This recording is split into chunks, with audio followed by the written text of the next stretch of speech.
السلام علیکم دوستو، آج کی کہانی کا نام ہے نافرمان اولاد۔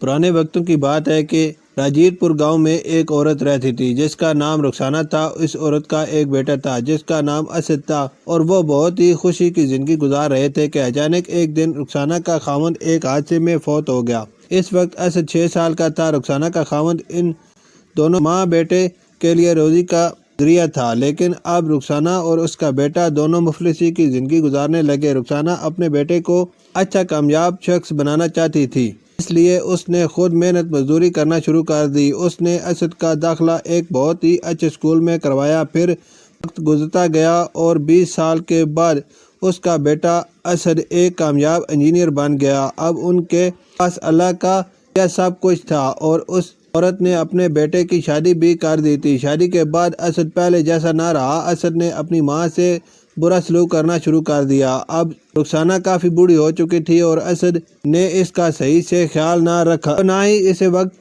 دیتا اور نہ ہی اس کی صحت کی پرواہ کرتا۔ ایسا لگتا کہ اسد اپنی ماں کی تمام قربانیوں کو بھلا چکا تھا۔ رخسانہ اب بڑھاپے کی وجہ سے بیمار رہنے لگی تھی اور گھر میں اس کا دم گھٹنے لگا۔ ایک دن اس نے اپنے بیٹے سے کہا کہ مجھے کہیں باہر لے جاؤ تو اسد نے انکار کر دیا۔ رخسانہ نے اپنے بیٹے سے کہا کہ بیٹا یہ میری آخری خواہش ہی سمجھ کر مان لو۔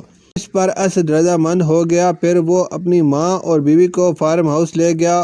وہاں پہنچ کر رخسانہ بہت تھک گئی۔ اس نے اپنے بیٹے کو پاؤں دبانے کے لیے بولا تو اسد نے یہ کہہ کر صاف انکار کر دیا کہ اماں میرے پاس وقت نہیں ہے۔ رات کا ایک پہر تھا اور رخسانہ کی طبیعت بہت خراب ہو گئی۔ اس نے اپنے بیٹے کو آوازیں دی مگر اس کے بیٹے نے نیند میں سنی انسنی کر دی۔ رخسانہ مر گئی اور اسد خبر تک نہ ہوئی۔ اتنے میں اسد کی بیوی آوازیں دیتی ہے کہ میرے سر میں بہت درد ہو رہا ہے۔ اسد فوراً بھاگ کر گیا اور اس کے سر کو دبانے لگا۔ اسی لمحے وہ دیکھتا ہے کہ کمرے میں باہر کی طرف بہت ہی تیز روشنی دکھائی دے رہی ہے اور پھر وہ روشنی مختلف اطراف بٹ جاتی ہے۔ اسد دیکھتا ہے کہ صحن میں ایک بہت خوبصورت لڑکی اپنے ہاتھ میں سونے کا برتن لیے کھڑی ہے۔ اسد نے کہا کہ تم کون ہو اور یہاں پر کیا کر رہی ہو؟ لڑکی نے کہا میں سنہری پری ہوں اور جو بھی اس دنیا میں اچھے کام کرتا ہے میں اللہ کے حکم سے اس کو انعام دیتی ہوں اور برے اعمال کرنے والے کو سزا۔ پری نے کہا کہ اسد تم نے ماں کی خدمت کرنے میں غفلت کی ہے۔ کیا تمہیں اپنی ماں کی تمام قربانیاں یاد نہیں ہیں؟ اب تم ان کی کبھی خدمت نہ کر سکو گے کیونکہ اب وہ اس دنیا میں نہیں ہیں اور تم کو معافی مانگنے کا موقع بھی نہ مل سکا۔ اب تم پوری زندگی خود کو کوستے رہو گے۔ اسد کو پری کی کئی بات پر یقین نہ آیا اور وہ اپنی جگہ پر جا کر سو گیا۔